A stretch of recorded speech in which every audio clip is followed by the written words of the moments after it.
Today we're going to talk a little bit about adding and subtracting fractions. So when you add and subtract fractions, the first thing you need to have is a common denominator. If I do a simple fraction like 1/2 plus 1/4, the bottom numbers, the denominators, must be the same before you can add or subtract. In this case, in my class in woodshop, I will only give you fractions of halves, fourths, eighths, and sixteenths because they are the ones found on a tape measure or a ruler. So I won't give you a sixth of an inch or a third of an inch. It doesn't exist. So because they're halves, fourths, eighths, and sixteenths, it's very, very simple to find a common denominator. It will always be the bigger of the two bottom numbers, of the two denominators. In this case, it's 4. So they need to both say 4. I'll move that up a little bit. 4, there. Now this one already is 4. I can move that straight across. 1/4 equals 1/4, no problem.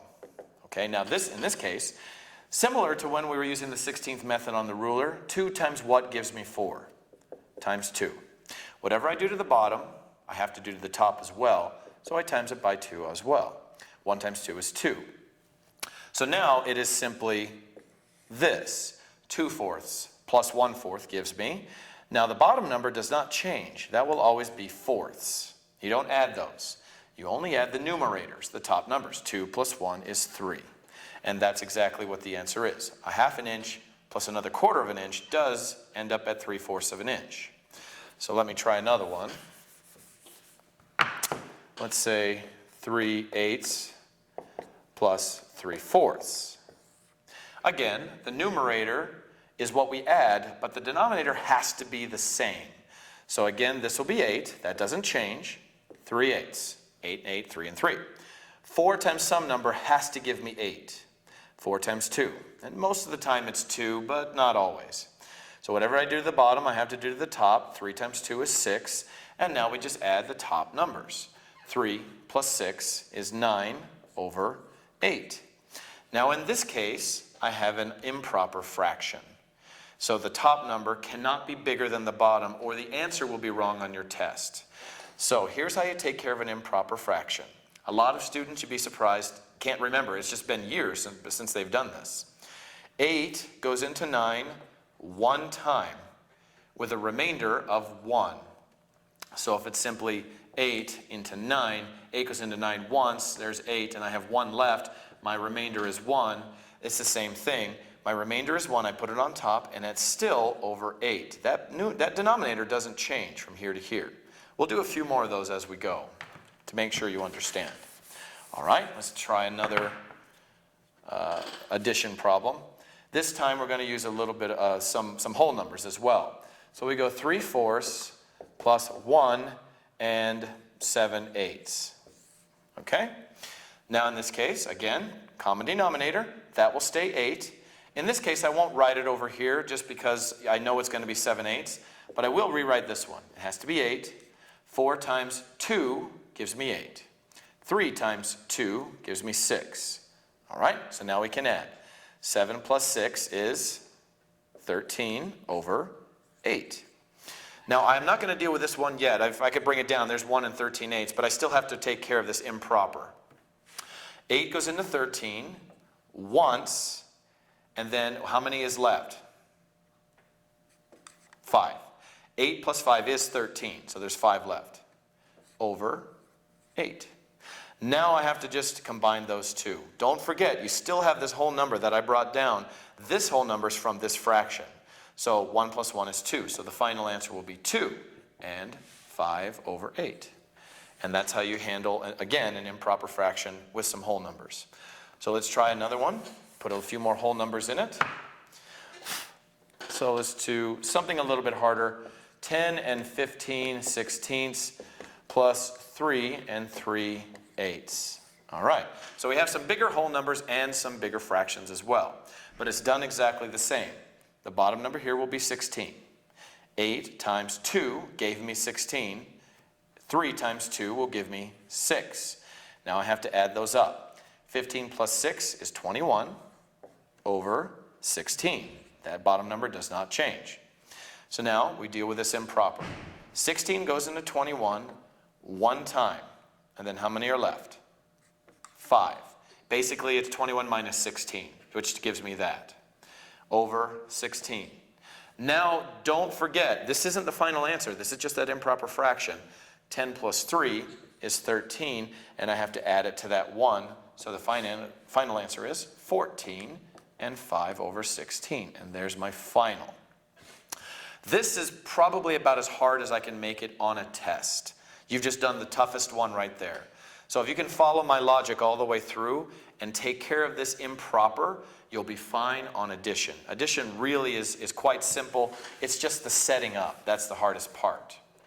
Now subtraction it's just as simple, but it does have one more step, and I'll get to it in just a moment. So let's try a simple subtraction problem. Let's try, I don't know, 15/16 minus 1/4. Simple subtraction. Now again, common denominator is first. I know that this must be 16 because my biggest number is 16. Must be the same. 4 times what gives me 16? Well, that's times 4. In this case, we have to do it to the top as well. 1 times 4 is 4. And now we subtract only the numerators. 15 minus 4 is 11 over 16. That doesn't change. And there's my final answer. So the setup is exactly the same. Instead of adding, you subtract them. Let's try another one. Let's put a whole number in there. Once you've done addition, subtraction really is about the same setup. Let's try 3 1/2 minus 1 1/8. All right. Common denominator is 8, so I can draw an 8 right here. 2 times 4 gives me 8. Do it to the top as well. 1 times 4, 4. 4/8 minus 1/8. 4 minus 1 is 3 over 8. 3 minus 1 is 2. And you've done it. So let's go ahead and get to that one little issue with subtraction, that one difference. That's a little bit different than adding. Try again another whole number. 4 3/8 minus 1 15/16. All right. Setup is the same. We start at the same. This must be 16. 8 times 2 gives me 16. 3 times 2 gives me 6. Now here's the problem. It's red. 6 minus 15 gives me something. Now 6 minus 15 will give me a negative number. It'll give me a negative 9. A lot of students won't think of that. They won't think that way. They'll just go 15 minus 6 is 9, and off they go. But it's actually negative 9. This fraction is smaller than that, and I can't have a negative number. So we have to do something called borrowing, which again, a lot of students haven't done in a long time. So here's how you do it. We need to make this bigger. So I'm going to steal some from this whole number and add it. So I'm going to make that a 3. And I take that 1 and I dump it right there, plus 1. So now I'm just adding these numbers together. Now remember, we can't add anything without a common denominator. So my denominator is 16. How many 16ths is 1? So 16 over 16. That is still 1. I changed the numbers a little, but it's still, the value is 1. So now I'm just dealing with this. The 16s don't change. That's still 16. 16 plus 6 is 22. So now I've made this bigger. It's improper, but that's okay, because all I'm trying to do is make it big enough so I can subtract 15 from it. So 22 minus 15 is 7 over 16. That doesn't change. And now it is 3 minus 1 is 2. And that is my final answer right there. So that's called borrowing. Now we'll do 1 or 2 more examples of that. But if you can handle borrowing, the rest of this should be fairly simple. Let's try some bigger numbers, but it doesn't get a whole lot harder than that. Let's say 15 3/8 minus 7 1/2. All right, numbers don't look too bad. Again, we'll do our common denominator, which is 8. That's my biggest bottom number. 2 times what is 8? 4. 1 times 4 is 4. So now we have the same problem. 3 minus 4 is negative 1. We can't do that. So I simply borrow. Make that a 4. Now it's 14. I take that 1 and dump it here. Plus 1. And I'm just dealing with that. Common denominator is 8, so how many eighths is 1? Over 8, it is just 8. It's the same, 8 over 8. There you go. 8 plus 3 is 11 over 8. Now that number is bigger than that number, and that's all I wanted. 11 minus 4 is 7 over 8. That 8 stays the same.